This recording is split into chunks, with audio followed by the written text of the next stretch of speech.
You love the intimate village atmosphere of our cities. You would have hated Le Corbusier. Since Le Corbusier presented this plan in 1925, he has been rejected and criticized for his idea and even considered barbaric by some critics.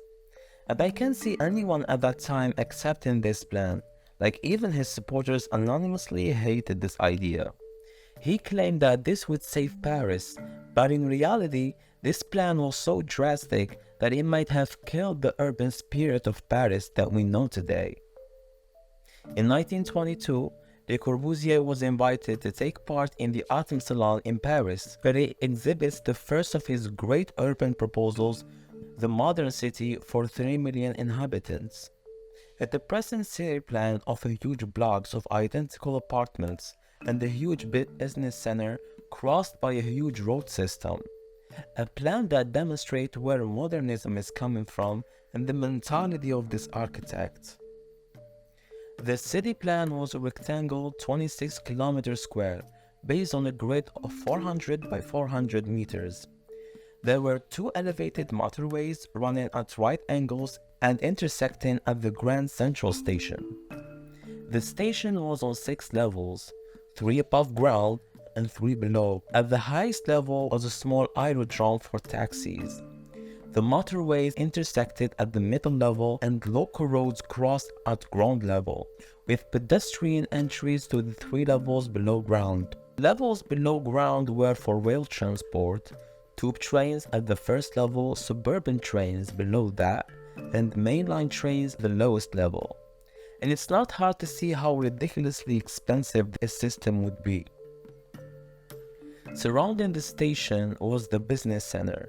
Here, 24 skyscrapers with a complex cruciform shape, each 60 stories high.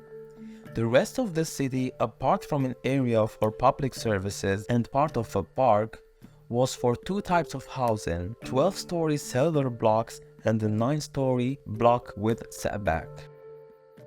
The city was surrounded by a protected green zone of woods and fields where all buildings were prohibited, and outside this zone were 3 more areas of buildings for sports, industry, and the third type of housing, which is called garden cities.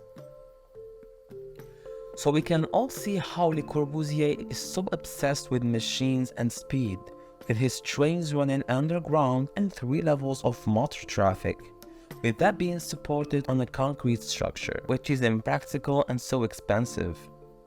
His idea of the house being an uncomfortable cell, not a place to live in, and every cell in this plan was the same, they were just arranged in 3 different ways.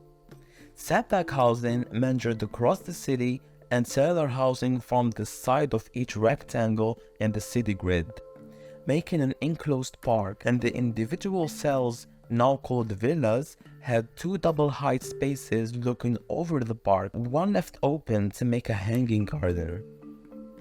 Longer blocks linked right angles to shorter blocks, made a meandering castellated pattern.